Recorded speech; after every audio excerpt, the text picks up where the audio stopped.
So a few things I would like to get into, fight announcements, and then I do want to get some thoughts on some of the outstanding performances. Bryce Mitchell, obviously Marina Rodriguez, Mateusz Gamrot getting a win over an injured Rafael Fiziev.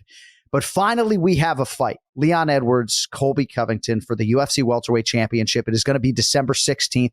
Now, Leon Edwards successfully defended the belt the first time against Kamaru Usman back in March in London. Seemingly, he has controlled a lot of the calendar. But title defense number 2, it in fact will be Colby Covington with a Las Vegas backdrop in December. Early thoughts on that fight announcement and ultimately how you handicap the matchup? Yeah, the UFC ended up putting it together. It seemed like Edwards was trying to sneak out of that one, but Covington, has a fight. And I think that, while he did obviously a phenomenal job against Usman, Covington doesn't, as far as we know, have one of those injuries like Usman does in his knee that could potentially compromise him in that one. Covington, he's going to push the action. He's going to get in your face, and he's not going to go away. That is the big problem with Covington, is he is as game as they get, and he tries to inject that emotional factor into that fight to allow it to kind of compound by the kind of trash that he talks leading up to a fight. So for Edwards, he has to make sure that he keeps it a very technical fight, that he doesn't kind of go into that brawling type style, and that his wrestling holds up against someone like Covington, who can be an absolute menace with his pacing, with his pressure, and with his ground and pound. So I think it's a very interesting fight, and it's another one, I think, for me anyway, to see how good is this Leon Edwards? Right. How good is he really as a mixed martial artist? I think he is that good, but when you have a guy like Covington who forces you to fight, we are going to find out, and I think it's a very interesting matchup because of it.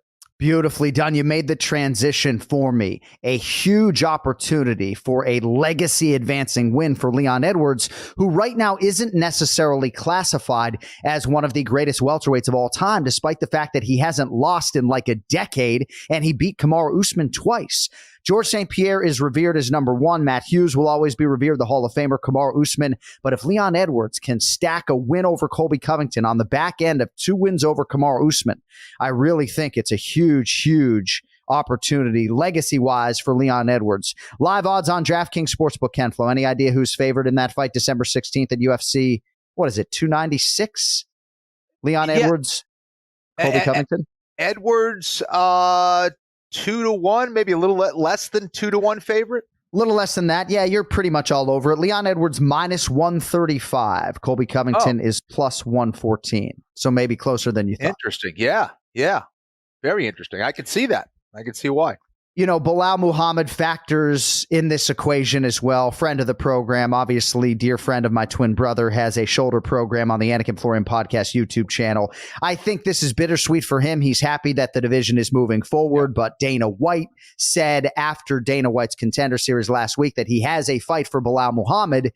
And that's news to Bilal. I mean, Kamaru Usman, I think, is the fight they would like to put together. Those guys have the same manager. I think both sides of those are lukewarm at best in terms of that fight. And it's tough, right? The fight business is very, very difficult. And Bilal sort of intimated on social media, like, they keep moving the goalposts on him. And, he was guaranteed a title fight if he stepped up on short notice to fight Gilbert Burns back in May. Did that, won the fight going away. And,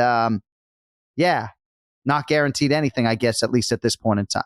No, I mean, listen, with MMA and everything that can happen between injuries and events and cancellations and whatever the heck else happens in mixed martial arts, there is no such thing as a guarantee, which is why when you get an opportunity, you have to think about it very, very carefully. Do I want this? Do I want this at this time? It may never come ever again.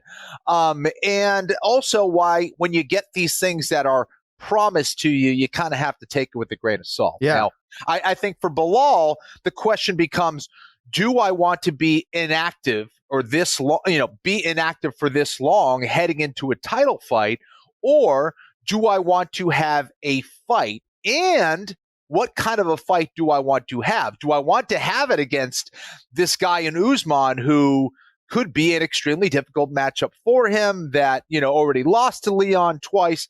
Or is he trying to pick someone else, maybe with a similar style of a Leon Edwards to help him prepare for that fight? I don't have the answer to that, but it's a lot for Bilal to kind of think about. because it could help you or hurt you depending on how you approach that.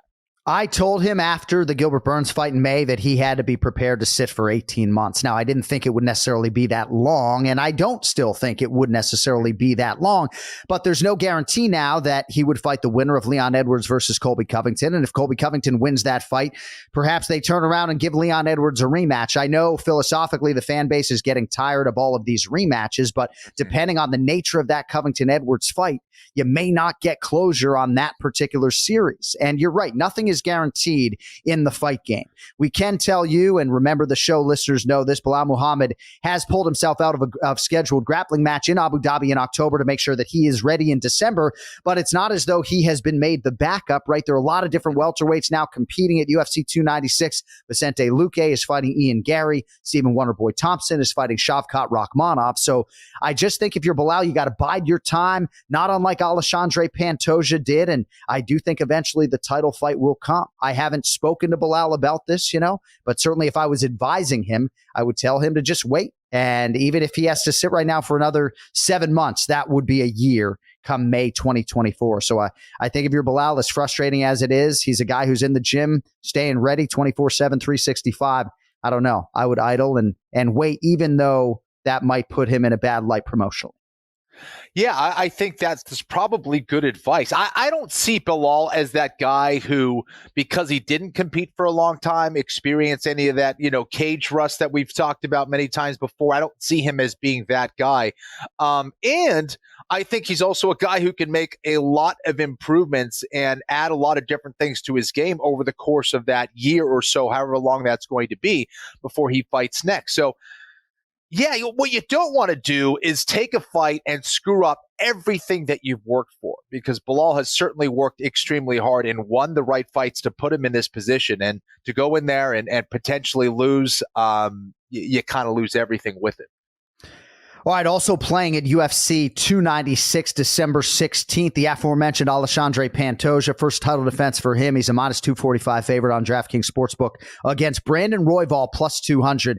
Really like that Raw Dog Royval is getting that opportunity. He has absolutely earned the title fight, and certainly Brandon Moreno had a case for an immediate rematch, but I like that they're going to let that Pantoja-Moreno rivalry breathe a little bit and give Royval his opportunity. The fight, though, everyone's talking about, though, Ken Flo, for December 16th, Paddy Pimblett and Tony Ferguson in the lightweight division. Paddy Pimblett minus 380. Ferguson comes back at plus 300. Your thoughts on this particular piece of matchmaking and ultimately how Tony will fare on the heels of a 6-fight skid?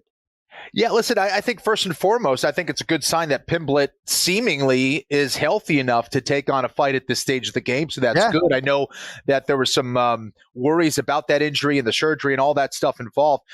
I think this is a good fight for Paddy. I think that Ferguson is a very different guy than what he was in his prime.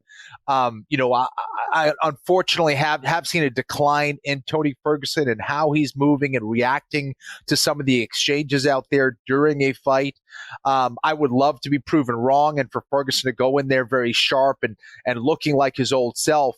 But I think for Pimblett, it's going to be interesting how he approaches the striking aspect of this game. And if this does go to the ground, how good is his grappling really against someone like a Tony Ferguson, who I think shouldn't lose too much in the grappling department as far as maybe some of the physical decline that we've seen on the feet with his striking. But we shall see. I think that's a good fight for Pimblett, and I think he continues to choose, him and his team continue to choose good fights to kind of build himself up as he eventually, looks towards, either a main event or a bigger fight on a main card or a pay-per-view, and eventually moving towards that championship trajectory. Yeah, my first thought mirrors yours. It's nice that Paddy Pimblett is healthy enough to take this particular fight. I can understand why some people maybe like the matchup for Tony Ferguson. It isn't this perennial lightweight killer, so to speak. But I do think that Paddy Pimblett, even if maybe he shouldn't be minus 380 against Tony Ferguson, I do think that he is underrated in terms of like the MMA masses, in terms of his total package, and just given what I thought was kind of a listless performance against Jared Gordon despite the win. So I expect Paddy Pimblett to be wicked motivated, and perhaps Tony Ferguson fighting for his UFC career. We shall see.